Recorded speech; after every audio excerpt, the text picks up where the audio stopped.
Last year, Minka, when he was in the slot in his coverage area, 49 passer rating against. On the boundary, 80 passer rating against. One number's exceptional, one number's good. Why not just allow him to play one of those or both of those spots and relent to his request to do that and move forward with the player? I would say that is, my focus is on Dallas. Minka's in Pittsburgh. We wish him all the best. I think he's a good player. I think there was, I wish it could have been different, but the situation is what it is, and to spend, energy talking about why this, why that, I think is, I'd rather, spend my energy someplace else. And one non-good thing, just as far as understanding your general philosophy, do you feel like the coach, and I can understand this if you feel this way, do you feel like the coach always should have final say in how a player is used, even if the player wants to be used differently? Is it the coach's job to know, hey, this is how you should be used, I don't need to know your opinion about how you feel on the issue? Can you repeat the question? Yeah, if a player asks you to play a certain position, if he expresses a preference, is your opinion that the coach always should be the one to make that decision, and the coach should never acquiesce to the player about how he wants to be used? Not Minka specifically, obviously, a general philosophy question. I would say, I think there's multiple kind of answers to that. Yes, as a coach, you want to put a player in a position he feels comfortable in, as well as a position that you feel is best for that particular player and for the team. And I think the player, in our building, most players feel the same way. So I think, we're always trying to put guys in the best position to help the team. That'll never change. Sometimes players are in positions, where they aren't as comfortable, but they're doing it and for the team. So that's kind of my thoughts there. Ryan, regarding Sam McGuavin, he's a guy who we know has played pro football but not NFL football through 2 games, which is a small sample size. What have you observed about him? How has the transition been for him? I think he's done a good job. I think this guy's tough. He's smart. He works extremely hard. He's in here early. He stays late. I think he's played well in the kicking game. He's gotten some opportunities defensively and played well there. Hopefully he continues to improve and grow. I think we got a good player there. Has there been anything on the field that he's done well, whether it's reading his keys or coverage or attacking plays or anything along those lines? I would say he's gotten better in every area. Reading his keys, coverage, tackling, fitting a run. And I think that's kind of showed up in games a little bit. There's obviously some things he could do better. He's working on those. Communication. He's done a lot of good things. Football's very important to him. He's obviously taken advantage of an opportunity here, and hopefully he continues to do that. You guys have produced 3 sacks in 2 games. Where's your comfort level with not just the sacks, but the amount of pressures that you're getting as a team? I think we need to do a better job there. Something we've talked about as a staff, how to create more pressure, whether it's blitzing more or 5-man pressure or just winning one-on-one rushes. So something we talked about. Obviously we got to put the opponent in those passing situations to create those opportunities. We need to do more of that. I think there's a lot that goes into it, and we have to do a better job overall as a team and we've talked about that as a staff, and hopefully we get an opportunity to do that on Sunday. Barring Ryan Fitzpatrick being ill or hurt, can you now say with certainty he'll start Sunday, or is there still some question about that? Yeah, right now he's a starter. Again, we split reps every day, and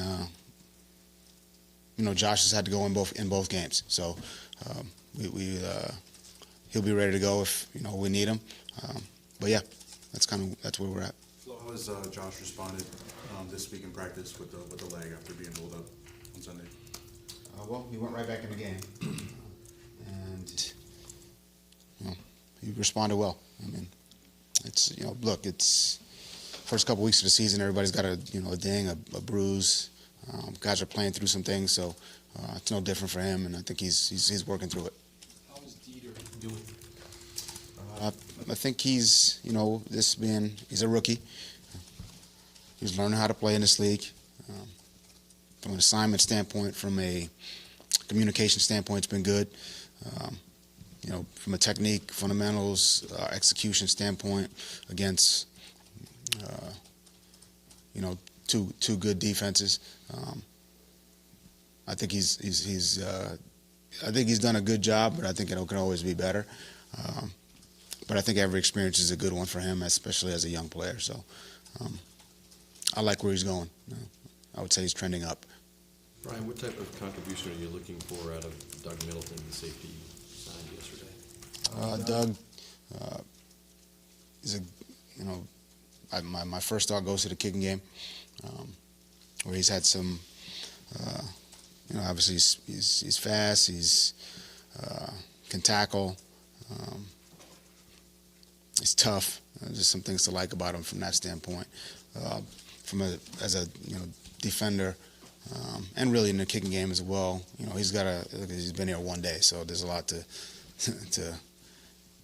take in. So what are we doing in the kicking game? What are we doing defensively? He's been here a day, so we're still kind of trying to figure out what he can do defensively. But he's got some experience in the kicking game, and I think that's kind of where we would start. Obviously, Stephen Parker's been here for, I think this is his third week. Does he have a comfort level in this defense, and do you have a comfort level to put him out there with the starting unit? He's gotten much more comfortable, each day he's been here. I like Steve. He works really hard. He's spent a lot of time with our younger coaches, as well as T.O. and Josh, getting up to speed on what we're doing, and he's a lot more comfortable now than he was when he got here. He's obviously played a little bit the last couple of weeks, and I like what I've seen. I like what I'm seeing in practice. Again, this is another guy who football is important to him. He wants to take advantage of his opportunities, and I think he'll do that. Brian, we've seen a lot of snaps for Avery Moss. I know obviously he started the year with Ledbetter at that spot before he got hurt. One, how has Avery played with all those snaps? And two, would your hope be to emerge from this year with at least one young defensive end who you can eyeball and say, okay, this guy could be part of our future, whether it's those two, whether it's a Dwayne Hendricks on the practice squad, somebody like that? I think Avery, again, he's been here, 3 weeks. A guy who's worked extremely hard to pick up the defense, to learn a couple different positions, to get adjusted to a new climate, to find a place. I mean, there's a lot of other things that go into this for the newer players.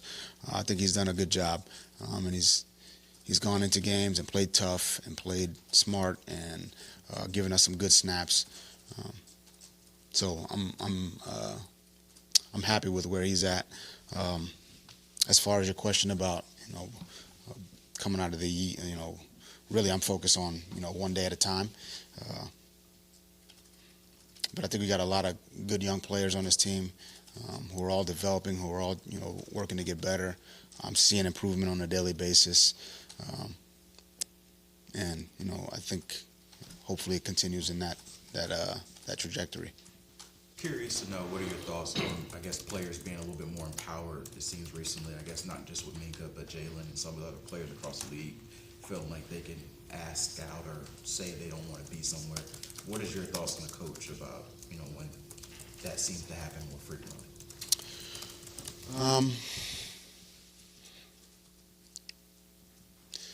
Me personally, as a guy who's built a career on, building relationships with players, that's one thing that,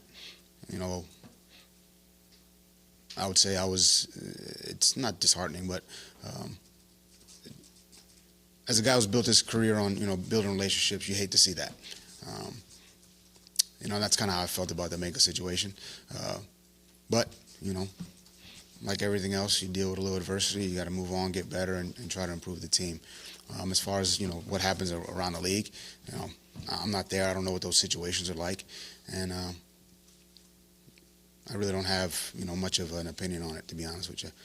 Not something I think about. Brian, what is something that you've learned in making and cultivating relationships with players in the past month as players have requested trades and moved on? I'm always going to be myself. I'm always going to be honest, transparent, tell them the truth. I think that's been the case. I'll always be that way. And I think that's the best way to approach really any situation. And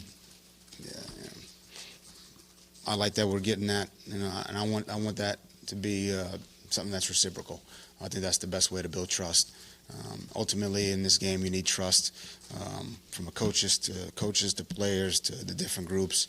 When you have that, it's a really good thing, and it'll help you win. And we need to continue to build that. Thanks, guys.